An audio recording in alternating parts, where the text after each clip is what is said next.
అందరికీ నమస్కారం అండి. మేము సినిమాలో కామెడీ చేస్తుంటామండి. ఆ గీత గారు ఏంటంటే బాబు అదే కామెడీ అండి. నాకు నవ్వు వచ్చేస్తుందండి. నేను పిఠాపురాలు వెళ్ళిపోతాను బాబు, ఓరని గజకర్ణ టక్కు టమారా నీ అన్నీ ఏమన్నా సీఎం గారు నేర్పాడా ఏంటి నీకు? ఆయన దగ్గర ఉన్న బోల్డ్ విద్యలు బటన్ రెడ్డి గారి దగ్గర నువ్వు అవి నేర్చుకుని అభివృద్ధి ఎక్కడ చేసావే తల్లి? నాకు ఏడుపు అనేది రాలే దూరం ఏ సినిమాలో నేను చూసి నేర్చుకోవాలి. నేను ఆస్కార్ అవార్డుకి దగ్గరగా ఉన్నారా మహాతల్లి. నీ ఓటమి ఖాయం, ఓడిపోవటం ఖాయం, నువ్వు షెడ్డుకి వెళ్ళిపోవటం ఖాయం. ఇంట్లో కూర్చుని జూన్ 4వ తారీఖున నన్ను ఓడగొట్టారండి అని ఏడు. అప్పుడు ఈ బటన్ రెడ్డి ఏంటి గజకర్ణ గోకర్ణ టక్కు టమారా ఎన్ని విద్యలు చేసినా ప్రజలు ఈ రోజున 2 బటన్లు ఒకటానికి సిద్ధంగా ఉన్నారు. రెడ్డి గారు కాసుకోండి. ఒకటి ఎమ్మెల్యే పిఠాపురం నుంచి జనసేన అధ్యక్షులు పవన్ కళ్యాణ్ గారికి, 2వ బటను ఎంపీ ఉదయ్ గారికి నొక్కటానికి సిద్ధమైపోయారు. మొత్తం 1,60,000 ఓట్లు పోలైతే 1,00,000 ఓట్లు పైగా మెజార్టీతో గెలుస్తారు. మీరు డ్రామాలు అంటే మళ్ళీ ఈయన ఏమంటాడు, ఇలా కొట్టి ఈసారి గీతమ్మని గెలిపిస్తే మేము మీకు సీఎం ఇచ్చేస్తాం అంటే పవన్ కళ్యాణ్ అక్కడ ఉన్నాడని వీడికి సీఎం ఇచ్చేస్తావా? మున్సిపాలిటీ కార్పొరేషన్లో ఉన్న చైర్మన్కి కూడా పనికిరాదా? నేను చెప్తున్నా రాసుకోండి. జిల్లా పరిషత్ చైర్మన్ ఇచ్చింది నీకు ఎవరు? తెలుగుదేశం పార్టీ. నీకు ప్రజారాజ్యంలో ఎమ్మెల్యే టికెట్ ఇచ్చింది ఎవరు? చిరంజీవి గారి పార్టీ.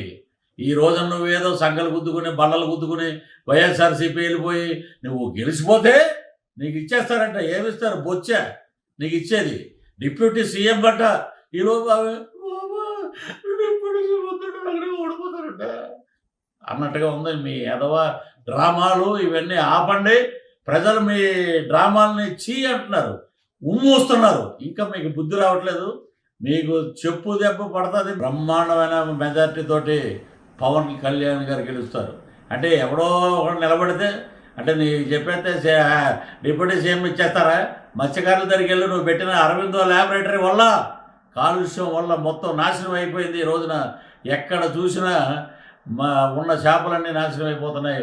అవి తినటం వల్ల మాకు కిడ్నీ వ్యాధులు వస్తున్నాయని మత్స్యకారులు చెప్పి ఫు అని ఉమ్మూసినా కూడా మీకు బుద్ధి రాకపోతే ఈ డ్రామాలు నడవవు.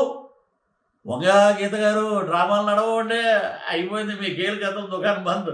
మీ చరిత్ర చీటీ చిరిగిపోయింది. వైఎస్ఆర్సీపీకి మంగళం పాడేశారు జనం. మీకు ఇక్కడి నుంచి జాంపలే జాంపలే జాంపలే జాంపలే అంటారు చూసారు. అలాగా 33కో 34కో మీరు పరిమితం అవుతారు. రానున్నది కూటమి. అద్భుతంగా 136 సీట్లతోటి 21 ఎంపీ సీట్లతోటి ముందుకు పోతాం.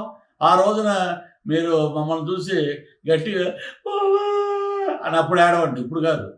Thank you. పిఠాపురం ప్రజలు, ఆంధ్ర రాష్ట్ర ప్రజలు కూటమి అభ్యర్థుల్ని గెలిపించండి. కుల మతాలకు అతీతంగా ఈ రోజున చంద్రబాబు గారు కానీ పవన్ కళ్యాణ్ గారు కానీ అద్భుతంగా పనిచేస్తున్నారు. పేదవాడి రాజ్యం వస్తుంది. మన సంక్షేమం మన దగ్గర ఉంటుంది. కాబట్టి మన కూటమికి జనసేనకి అఖండమైన మెజార్టీని ఇచ్చి మీ అందరూ గీతగారు ఏడ్చారు కదా, నేను నవ్వుతానండి. మన గవర్నమెంట్ రావాలి. జై హింద్, జై జనసేన, జై టీడీపీ, జై బీజేపీ.